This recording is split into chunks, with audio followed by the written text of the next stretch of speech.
नमस्कार मित्रों, साथियों, कैसे हैं आप लोग। आशा करते हैं बहुत अच्छे होंगे। इस वीडियो में बताने वाला हूं आपको ताबीज़ को किस धातु में बनाएं। बहुत ही इंपॉर्टेंट बातें हैं और साधक लोग इसे आप समझ लीजिए अगर आप ताबीज़ बनाते हैं तो भी।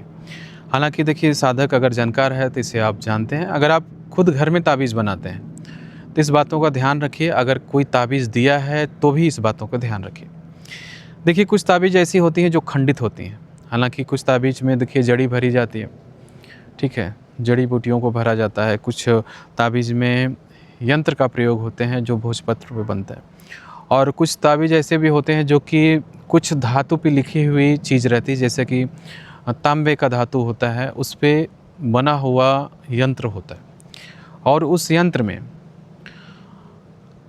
बहुत सारे मंत्र होते हैं, विधि विधान लिखे होते हैं। एक रक्षा कवच होता है और उस रक्षा कवच द्वारा आपकी रक्षा होती है। तो इसमें आप क्या करें कि धातु जो है भिन्न-भिन्न अलग-अलग प्रकार से होते हैं।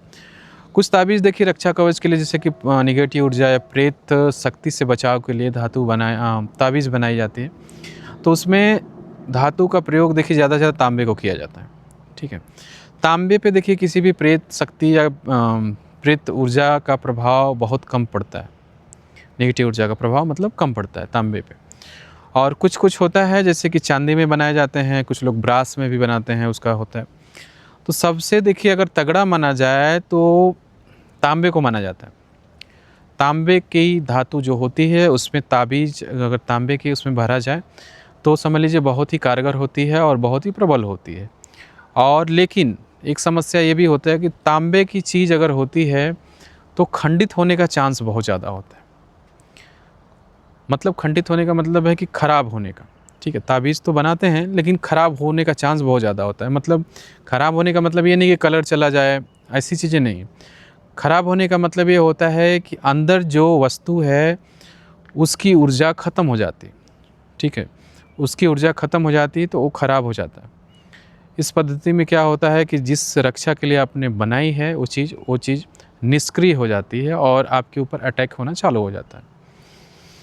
दूसरी चीज़ क्या होता है कि चांदी के ताबीज़ में भी भरा जाता है, लेकिन चांदी के ताबीज़ में कभी भी चीज़ें खंडित नहीं होती हैं। जैसे कि यंत्र भरा गया हो या तो फिर जड़ी बूटी जो भी भरी गई हो, तो उसमें जल्दी खंडित नहीं होता है।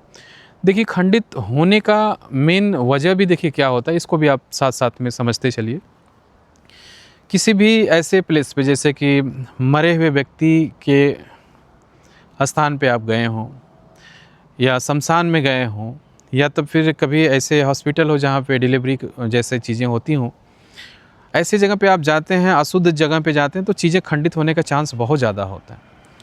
तो इस चीज़ों को आप समझिए कि इस चीज़ों से बचिए। ऐसे स्थान पे जाते हैं जो आपका अगर ताबीज़ है, बनाई गई है, तो वहाँ से आप बचने की कोशिश करिए, उसे निकाल दीजिए और अपने घर पे ही छोड़ दीजिए। उसके बाद आप जाने की कोशिश करिए।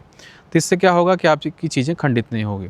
तो ज़्यादा से ज़्यादा देखिए, अगर आपको बनाना है, उसमें यंत्र आप भर रहे हैं या फिर शक्ति द्वारा बनाई जाती है जो भी ताबीज़, तो चांदी में ज़्यादा से ज़्यादा चीज़ों को अगर रखें तो अच्छी बात है। चांदी जल्दी सा मतलब खंडित भी नहीं होता। अगर आपके पास तांबे का बनाया गया है तो समझ लीजिए उसको आप थोड़ा सा बचा के चलिए, बाकी जगहों से बचा के चलिए। अशुद्धता से आप दूरी बनाइए, तो वो चीज़ें प्रबल होती है और बहुत ही अच्छी होती है, लेकिन उसको बचाना पड़ता है। तो दोनों चीज़ें होती हैं और इसके अलावा भी बहुत सारे धातुएँ होती हैं, उसको भी बचाइए। लेकिन चांदी रहता है, उसको थोड़ा सा कम भी बचाएँगे तो चलेगा, ठीक है। तो इससे रिलेटेड कोई भी क्वेश्चन है तो हमें आप व्हाट्सअप कर सकते हैं। वीडियो के डिस्क्रिप्शन में नंबर है, आप जाकर मुझे व्हाट्सअप कीजिए। बाकी बहुत सारे वीडियो हमारे चैनल पे एक बार जाके विजिट करिए। फिर मिलेंगे नए वीडियो के साथ, तब तक नमस्कार सभी को।